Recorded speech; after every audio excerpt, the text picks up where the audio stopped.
নমস্কার বন্ধুরা, আমি মৈত্রী আর এক নতুন ব্লগে সকলকে স্বাগত জানাই। আজকে ছিল 23শে আগস্ট। আজকে ছিল আমার দাদুর বাৎসরিক। মানে দাদু মারা গেছে 2020 সালে, মানে আগস্টে, 23শে আগস্ট। তো সেই মতো এবারে আমরা বাৎসরিকটা পালন করব একটু অন্যভাবে। তো সেই মতো সকাল সকাল উঠে পড়েছি।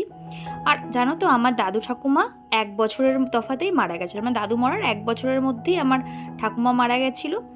দাদুর মানে বাৎসরিকের দিনটা ধরেই দাদু ঠাকুমা দুজনেরই বাৎসরিকটা আমরা একসাথে পালন করব, এবার একটু অন্যভাবে।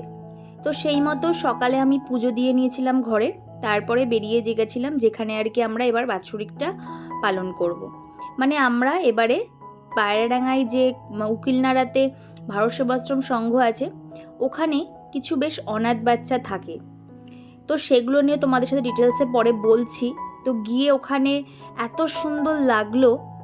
আর দেখো, রাস্তা দিয়ে আমি স্কুটি নিয়েই চলে গেছিলাম, কারণ আমাদের বাইরে দিয়ে হাই রোড দিয়ে ওই জায়গাটায় যেতে বেশ তাড়াতাড়ি হয়। তাই ওই 20-25 মিনিটের মধ্যেই আমি পৌঁছে গেছিলাম ভারত সেবাশ্রম সংঘ, যেটা কিনা পায়রাডাঙ্গার আপে উকিলনাড়াতে আছে। তো পায়রাডাঙ্গায় কিন্তু দুটো ভারত সেবাশ্রম সংঘ, এটা হচ্ছে আপেরটা, আর কুশুরিয়াও একটা আছে। কিন্তু এই দুটোর মধ্যে একটু তফাৎ আছে, তোমাদের সাথে সেই গল্পটাও শেয়ার করব। আর এইবারের এই যে পুরো ডিসিশানটা যে এখানে এসে পালন করার, কিন্তু আমাদের পরিবারের সকলে মিলে। আর আমাদের দাদু ঠাকুমা জানো তো আমাদের খুব কাছের ছিল। আমার দাদু কিন্তু এই ভারত সেবাশ্রমের সঙ্গে ওতপ্রোতভাবে জড়িত ছিল। আর আমরা কিন্তু সবাই এই ভারত সেবাশ্রম সংঘেরই দীক্ষিত। তো সেই হিসাবেও একটা আমাদের সংযোগ রয়েছে।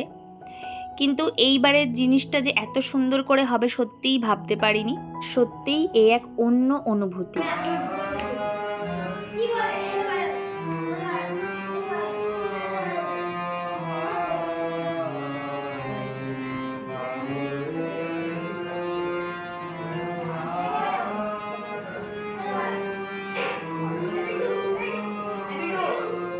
তো দেখতেই পেলে যে স্বামীজির পুজোর জন্য গোছগাছ চলছিল। আর এদিকে দেখো একটা বাচ্চা কি সুন্দর করে আঁকছে। তো এদের এই যে কালচার, এই যে শিক্ষাগুলো দেখে না সত্যি আমি মুগ্ধ হয়ে গেছিলাম। আর এই গুরু মহারাজের মন্দিরের পাশেই ছিল একটা শিব মন্দিরও। আর এরপরে দেখো সবাই চলে এসেছিল একা একা, আমার পিসি, কাকিমণি, মা সবাই গেছিলো ট্রেনে, আমি কিন্তু একাই স্কুটি নিয়ে গেছিলাম। তো ওই বাচ্চাগুলো দেখো, এত ওদের মধ্যে শিক্ষা, এত সিস্টেম, সত্যি এই যে জিনিসগুলো হয়তো অনেক ভালো স্কুলে পড়াশোনা করলেও পাওয়া যায় না। এই যে দেখো, ওরাই কিন্তু সব গোছগাছ করে, আর মহারাজ শুধু পুজো করেন, আর ওরা কিন্তু পাশে ঢাক বাজাচ্ছিল, তারপরে ফুল সব কিছুই গোছগাছ করছিল। আর ওইদিকে দেখো সেদিন ওয়েদারটা বেশ ভালো ছিল বাইরের, আমি একটু মন্দিরটা চারিপাশে ঘুরেও দেখছিলাম। আর ওদিকে কিন্তু মহারাজ পুজোয় বসে পড়েছিল। মানে এক একটা বাচ্চা কিন্তু এক একটা দায়িত্ব নিয়ে কাজ করে। আর তোমাদের সাথে আজকে ওদের গল্পটা একটু শেয়ার করি। মানে এখানে একজনের কথা না বললেই নয়। এখানে এই যে আশ্রমটার একটা জমি কিন্তু পুরো দান করেছে একজন ভদ্রলোক। তো ওই ভদ্রলোকের বাড়ি হচ্ছে মেদিনীপুরের। হয়তো এরা প্রচারের আলোয় আসে না বা আনতে চায় না নিজেদেরকে, কিন্তু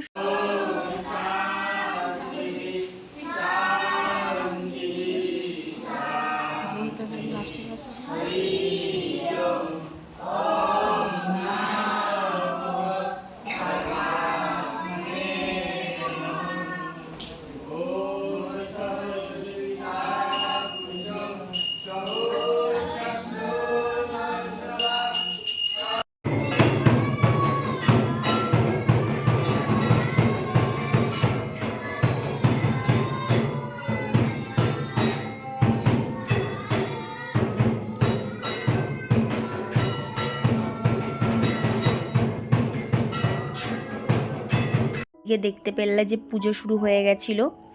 আর যে গল্পটা বলতে বলতে থেমে গেলাম, উনি যে শুধু জমি দিয়েই যে দায়িত্ব শেষ সেটা কিন্তু নয়, উনি কিন্তু একটা বড় সরকারি চাকুরিতে কর্মরত।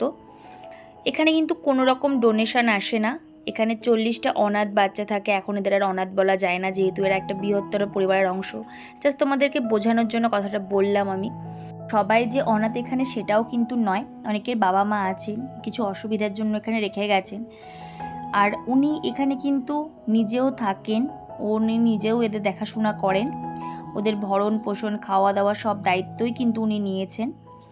তো আমি যখন এখানে জিজ্ঞেস করলাম যে ওনার পরবর্তীতে এদের কী হবে, তখন এখান থেকে একটাই উত্তর আসলো যেটা আমাকে পুরো হতবাক করে দিয়েছিল। বলেছিল যে এদের মধ্যেই বড় হয়ে আবার হয়তো এরকমই কেউ কাজটা করবে, তো এইভাবেই এগিয়ে নিয়ে যাবে।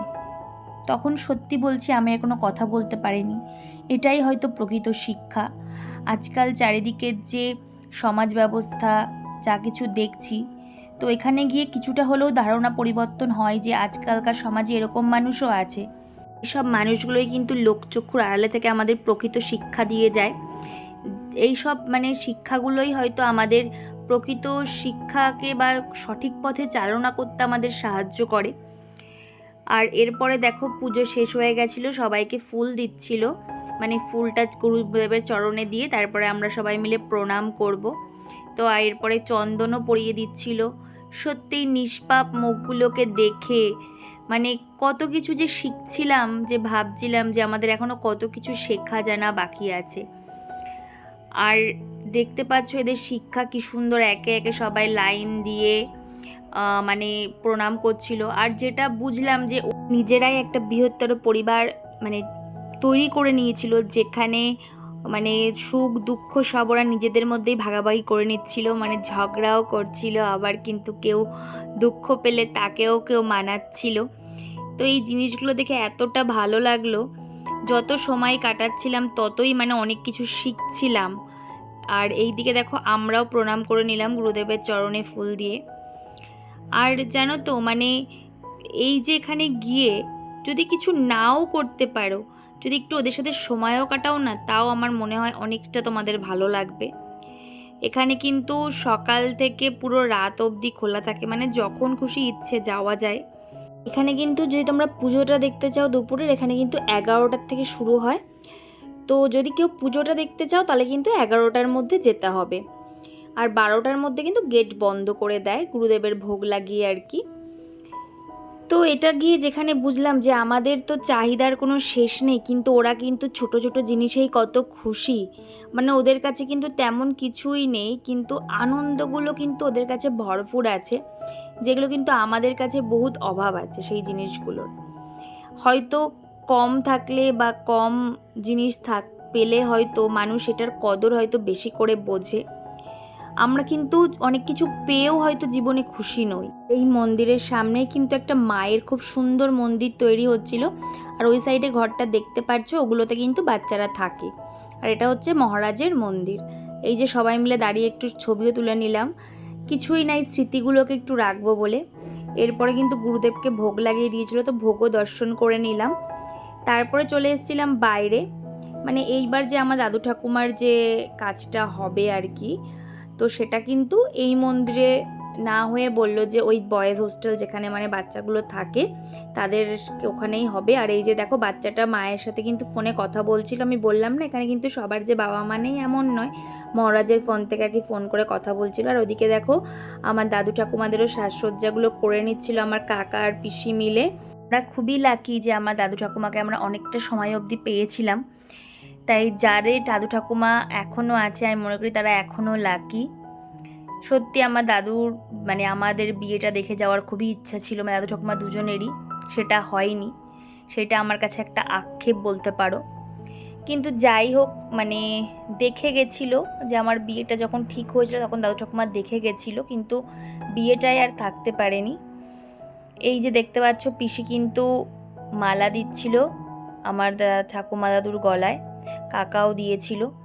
তো এই দাদু ঠাকুমাই কিন্তু আমাদের মধ্যে একটা বন্ডিং তৈরি করে গেছিলো, যেটা কিন্তু রয়ে গেছে। হ্যাঁ, ঝামেলা অশান্তি কি হয় না, সব পরিবারেই হয়, কিন্তু তাই বলে কিন্তু বন্ডিংটা পুরোপুরি চলে যায়নি।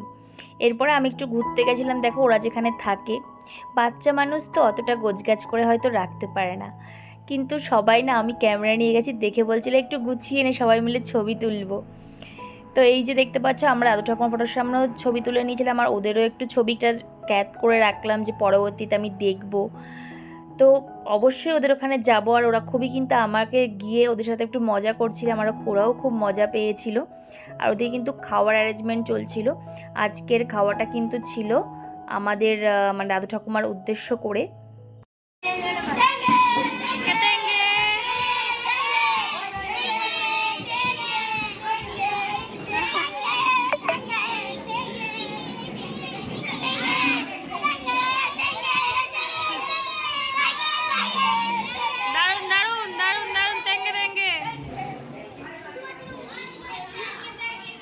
ওদের এই নিষ্পাপ মুখগুলোর কাছে কিন্তু যে কোনো ঐশ্বর্যকেই হার মানায়। আর যেটা বলছিলাম যে আজকে দুপুরের যে খাওয়ার অ্যারেঞ্জমেন্টটা ছিল আমার দাদু ঠাকুমাকে কেন্দ্র করে, আমরা খাইয়েছি বলে কোনো মহান কাজ করেছি সেটা নয়, কিন্তু একটা বেলা যে ওদের জন্য কিছু করতে পেরেছে এটাই অনেকটা আনন্দ। আর হয়তো দাদু ঠাকুমা যদি ওপর থেকে দেখবে তো তারাও হয়তো অনেকটা খুশি হবে আর আমাদের আশীর্বাদ করবে। এই আশীর্বাদটাই আমাদের কাছে সব থেকে বেশি প্রিয়। আর আমাদের পরিবারের সবার যে ডিসিশানটা সত্যি আমাকে আমাদের পরিবারের প্রতি আরও গর্ববোধ লাগছিল যে সত্যি এরকম একটা কাজ করতে পেরে বা এরকম একটা চিন্তা ভাবনা, এইটাকেই কিন্তু সব থেকে বড় ব্যাপার। তিনি এখানকার ওনার, তিনি কিন্তু এখানে সেদিন ছিলেন না, আর থাকলেও হয়তো উনি ক্যামেরার সামনে আসতেন না। আর আমার কিন্তু তবে জানো তো প্রত্যেকটা মোমেন্টকে ক্যাপচার করতে ভীষণ ভালো লাগে পরবর্তীতে দেখার জন্য। ক্যামেরাবন্দি কিন্তু আমাদের কোনো মহানতাকে জারি করার জন্য নয়, কারণ যিনি এই কাজটা প্রতিদিন নিঃস্বার্থভাবে করছেন তার কাছে এইটা কিছুই না, একটা যৎসামান্য ব্যাপার। আমরা তো একটা মাধ্যম আর কি বলতে পারো। তো এরকম প্রচারের আলোকে না থাকা কত মানুষের জীবনের কত কিছুই অজানা থেকে যায়। আর দেখো বাইরে বৃষ্টি হয়েছিল, পাখিগুলো কি সুন্দর স্নান করছিল। আর এই পাশেই কিন্তু ওদের থাকার জায়গা। আর আমাদের সেদিন কিন্তু আইটেমে ছিল হচ্ছে ডাল, তারপরে চিপস, পনির, চাটনি, পাঁপড়, মিষ্টি। তো এই যে আমরাও কিন্তু খাওয়া দাওয়া করে নিয়েছিলাম। আর সত্যি বলছি এত সুন্দর হয়েছিল না রান্নাগুলো, আর সুন্দর না হলেও যেন একটা অমৃতর মতো লাগবে এই জিনিসটা। আর যেহেতু একটা দাদু ঠাকুমাকে উদ্দেশ্য করে করা, তোমরা যদি ওদের সাথে গিয়ে কিছুটা সময়ও কাটিয়ে আসো না, আশা করছি তোমাদের অনেকটা ভালো লাগবে। এরপরে কিন্তু আশ্রমটার চারিপাশটা ঘুরে ফিরে একটু দেখলাম। এই যে দেখতে পাচ্ছ এটা হচ্ছে মেইন মন্দির, আর তার পাশে ছিল হোস্টেলটা, মেসটা আর কি। আর এরপরে দেখো সবাই আমরা ফিরবো, তো সেই মতো আমরা সবাই একটু ছবি তুলে নিলাম। এনার ছবি তো না তুললে নয়। এরপরে আমরা সবাই মিলে ঠিক করলাম যে পায়রাডাঙ্গার ওপারেই আর কি প্রীতিনগরে আমার পিসির ননদের বাড়ি, তো অনেকদিন যাওয়া হয় না, তাই পিসি বললো চল সবাই মিলে একটু ঘুরে আসি। তো সেই মতোই কিন্তু আমরা ওখানে চলে গেলাম, পিসির বাড়িতে আর কি।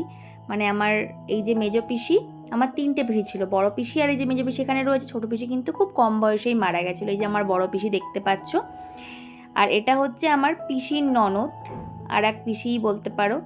তো সেই পিসির বাড়ি থেকে একটু কিছুক্ষণ সময় কাটিয়ে তারপরে আবার সবাই কিন্তু বাড়িতে ফিরে এলাম। সুন্দর একটা দিন কাটালাম। আর আজকের ব্লগটা কেমন লাগলো অবশ্যই কমেন্ট করে জানিও। খুব তাড়াতাড়ি চলে আসছি পরের ব্লগ নিয়ে। বাই।